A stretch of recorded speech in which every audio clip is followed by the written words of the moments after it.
सभी को praise Lord, सभी को जय मसीह की। मैं आप सभी को प्रभु यीशु मसीह के नाम से आशीर्वादित करती हूँ। मेरे प्रियो, हम अक्सर दुनिया में चाहते हैं कि हमारा कोई दोस्त हो जिससे हम दुख सुख बांट सके, जो मेरी घटी कमी में मुझे साथ दे सके, जो मेरी कमियों को करेक्ट करे, जो मुझे समझाए, मुझे डांटे, मुझे ताड़ना दे, लेकिन सेम समय पे मेरे कंधों पर हाथ रखे, सर पर हाथ घुमाए और बताए कि अगर ये कमी दूर होगी तो मैं कितना बेहतर इंसान बन सकता हूँ। Praise Lord. यही अपेक्षा हम संसार से करते हैं कि एक तो कोई संसार का दोस्त मुझे ऐसा मिलेगा, लेकिन अक्सर बहुत लोगों के जीवन में ऐसा होता नहीं है। और जिसके जीवन में ऐसा हुआ है कि उन्हें विश्वास योग्य और ईमानदार अपने जैसे दोस्त मिले हैं, जो परमेश्वर से सेम लेवल पर प्रेम रखते हैं, प्रेज गॉड, उसके लिए सारी महिमा प्रभु को हो। लेकिन अक्सर जिन लोगों के पास ऐसा नहीं है, मैं उनके विषय में कहती हूँ, अक्सर ऐसा नहीं होता, क्योंकि वचन कहता है कि संसार से दोस्ती करना तो परमेश्वर से बैर रखने के समान है, दुश्मनी निभाने के समान है। तो मेरे प्रियो, हम संसार में चाहते ऐसा दोस्त मिले, प्रभु में खास करके ऐसा दोस्त मिले जो मुझे समझाए, ताड़ना दे, मुझसे कंसर्न रखे, मुझसे वास्ता रखे, मेरे अच्छे और बुरे से मेरे दोस्त को फर्क पड़ता हो। ऐसा मैं प्रभु में कोई दोस्त चाहता हूँ, लेकिन वो आम तौर पर ऐसा मिलता नहीं है मेरे प्रियो। तो इसके लिए आज हम बाइबल की तरफ चलेंगे। बाइबल हमें कैसे कंफर्ट करता है, कैसे समझाता है, कैसे सिखाता है, कैसे ताड़ना देता है, कैसे अकेलेपन से निजात दिलाता है। आज हम बाइबल से दोस्ती करते हुए आज हम एक अच्छे दोस्त को बाइबल से देखेंगे कि क्यों हमें बाइबल पढ़ना जरूरी है, बाइबल पढ़ने के क्या फायदे हैं, बाइबल पढ़ने से हमें क्या उन्नति मिलती है, तरक्की मिलती है। कुछ पॉइंट्स के जरिए आज हम वचन के द्वारा जानने की कोशिश करेंगे मेरे प्रियो। तो आज सबसे पहला जो पॉइंट है वो मैं आपके लिए पढ़ना चाहूंगी कि परमेश्वर का वचन जो है वो हमें आशा देता है।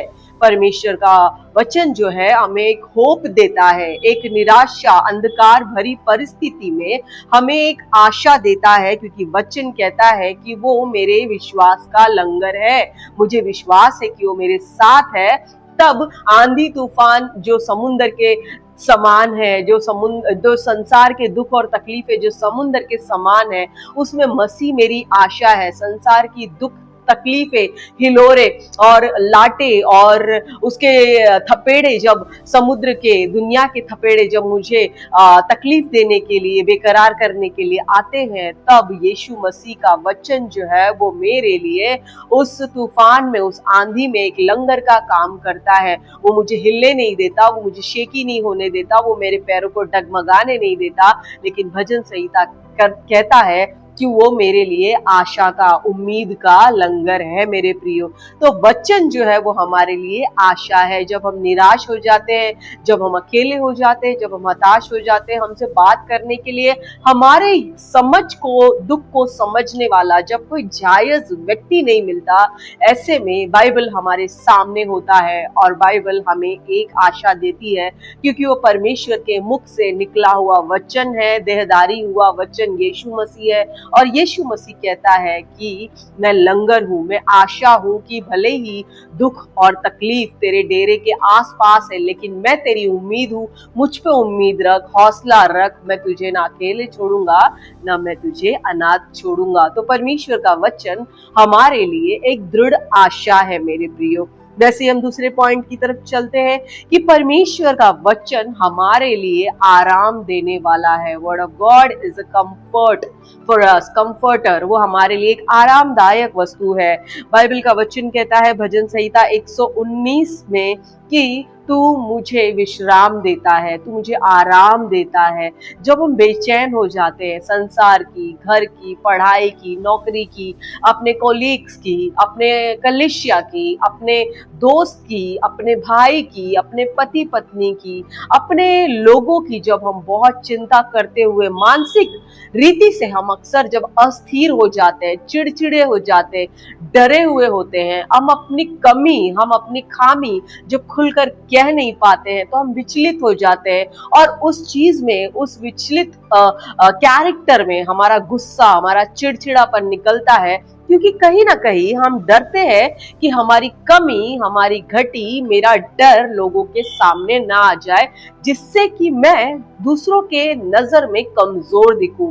इसीलिए हम चिड़चिड़ापन दिखाते हैं, हम बेचैन हो जाते हैं। और वचन कहता है ऐसे में वो हमारे लिए सांत्वन है, वो हमारे लिए विश्राम है। हम उसके सामने, वचन के सामने, यीशु मसीह के सामने अपनी घटी, कमियां, कमजोरियां, अपने डर को, अपने अकेलेपन को जो है खुलकर कह सकते हैं। क्योंकि वचन कहता है वो ताड़ना नहीं देता, वो ताने नहीं देता, लेकिन वो हमें सांत्वन देता है, जैसे कि वचन कहता है।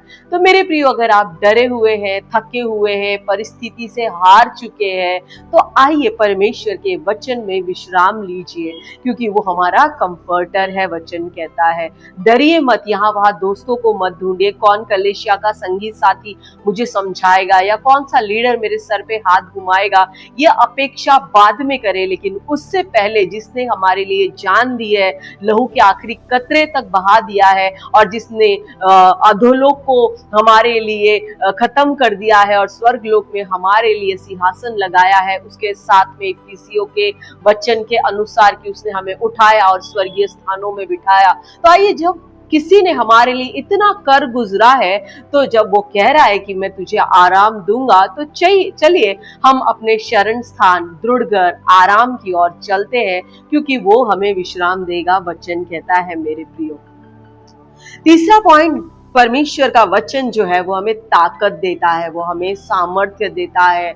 हमारे सामने परिस्थिति कितनी ही विकट, कितनी ही खराब, कितनी ही बोलते हैं ना कंट्रोल के बाहर क्यों ना हो, लेकिन वचन कहता है ऐसे में वो हमें आराम देता है। भजन संहिता अगेन 119 कहता है, दाऊद कहता है कि तू मुझे आराम देता है और तेरे वचन के अनुसार खुदा बाप मुझे आराम दे, मुझे ताकत दे, मुझे सामर्थ्य दे।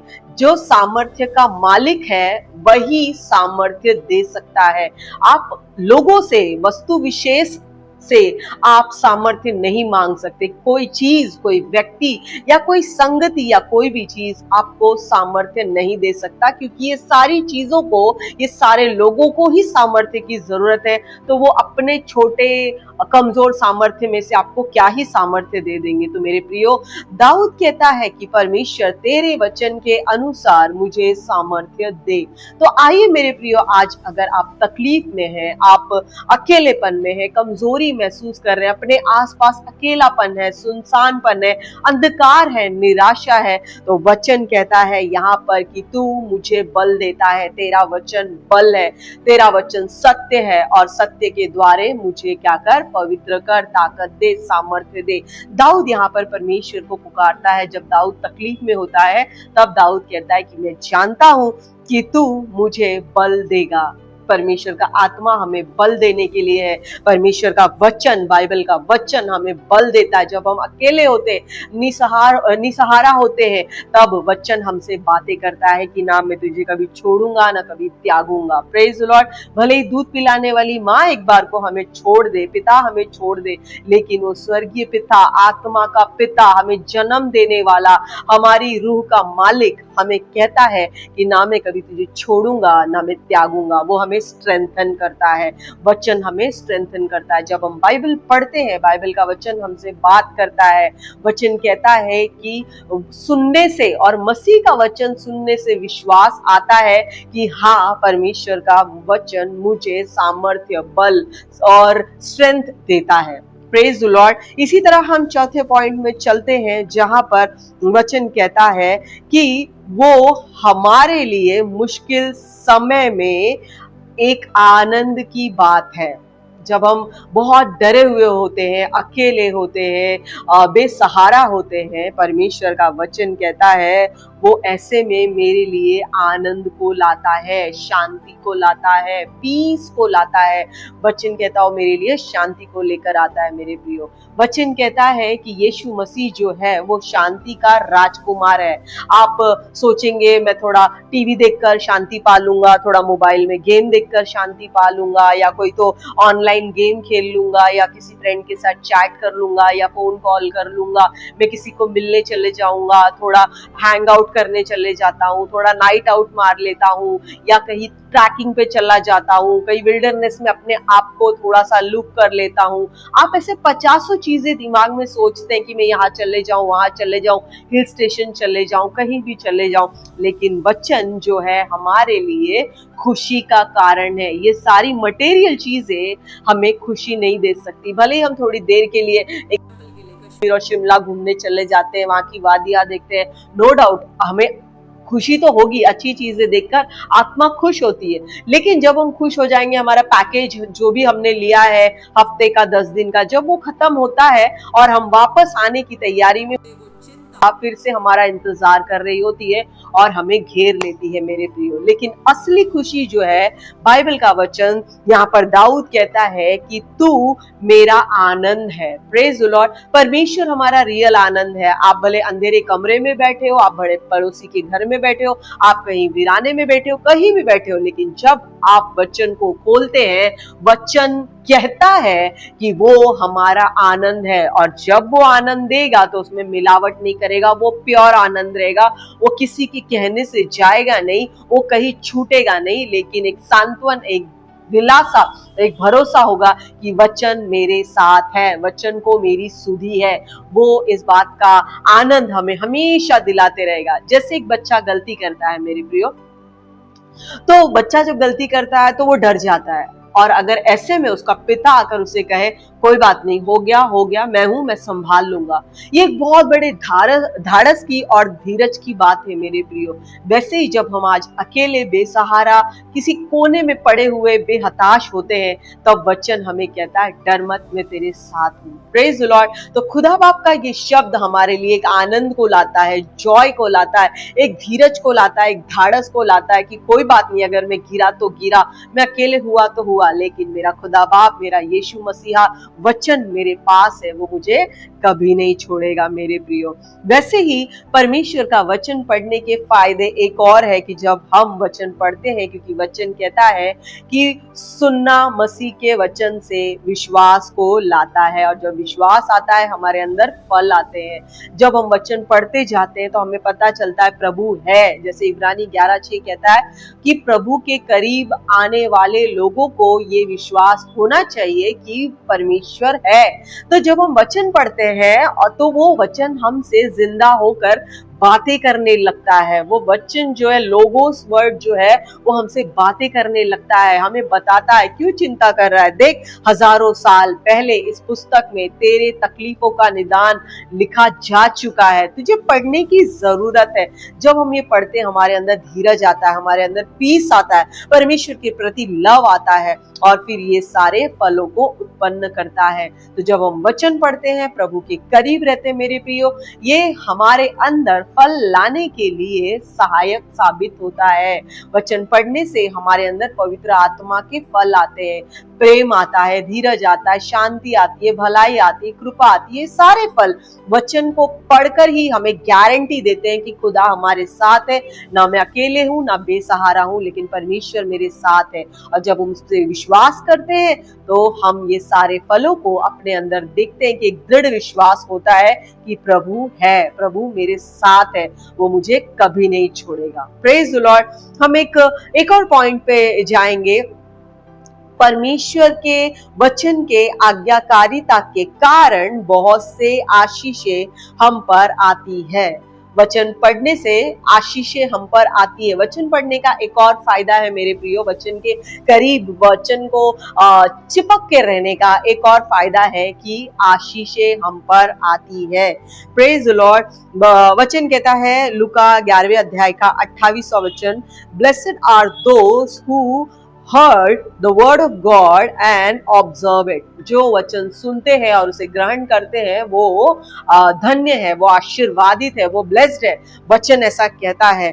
और जब वचन की आज्ञा का पालन हम करते हैं तो हम बताते हैं खुदा को कि पिता परमेश्वर, यीशु, आप पवित्र आत्मा, मैं बहुत ही बोलते ना आनंदित हूँ कि आपने जो मुझे उत्तर दिया है उससे मैं सहमति रखता हूँ और उस वचन को मैं अपने जीवन में लेता हूँ।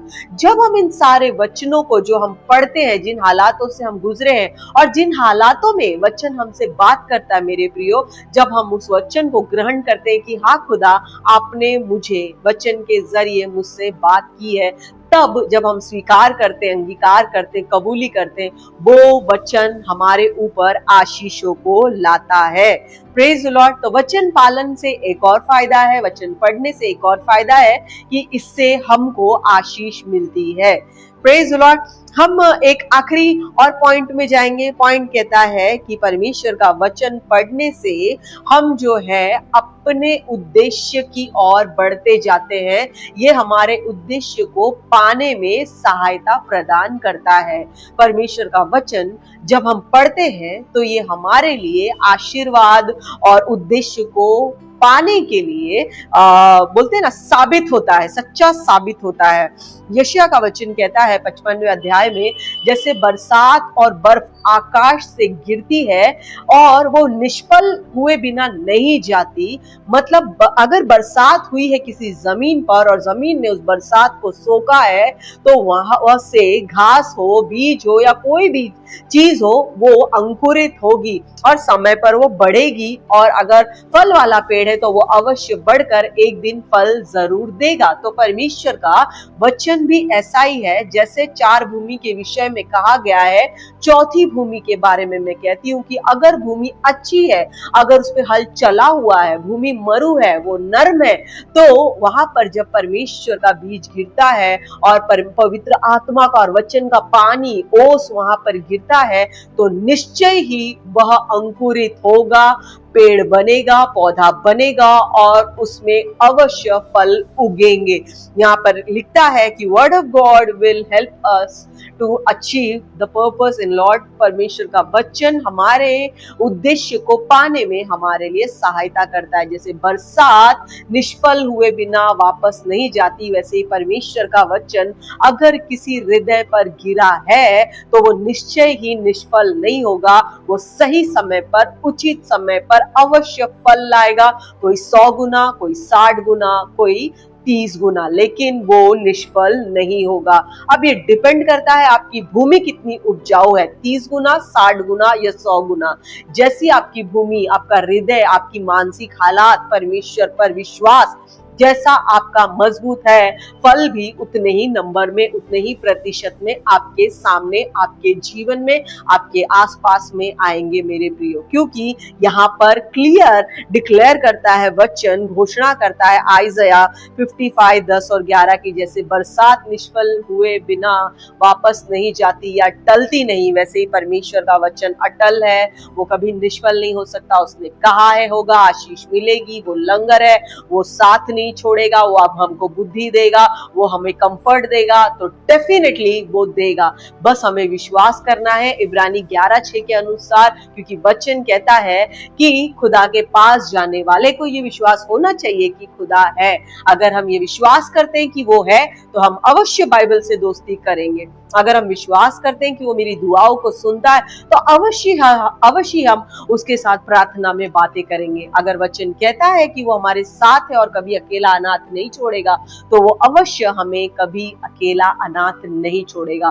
बस हमें राई के बीज के दाने के जितना ही सही, लेकिन प्योर फेथ करना है, शुद्ध पवित्र विश्वास करना है, और ये विश्वास करना है कि वो है, वो कोई निर्जीव वस्तु नहीं है, वो छोड़ने त्यागने वाला अंधा बहरा गूंगा परमेश्वर नहीं है, वो बोलने वाला, व्यक्तित्व रखने वाला जीवित परमेश्वर है। वो कोई निर्जीव बुत नहीं है, बेजान मूर्त नहीं है, लेकिन वो जिंदा परमेश्वर है जो अपने लोगों में चलता फिरता है, बातें करता है, काम करता है, और जिसका बयान और बखान हम सभी हमारे पूर्वजों से सुनते आ रहे हैं, और हम अपने बच्चों को भी बताएंगे कि हमारा खुदा जो है वो जिंदा है। तो मेरे प्रियो, आज के लिए इतना ही। वचन पढ़ना क्यों जरूरी है, मैंने कुछ पॉइंट्स आपको बताए हैं। वचन के साथ दोस्ती कीजिए।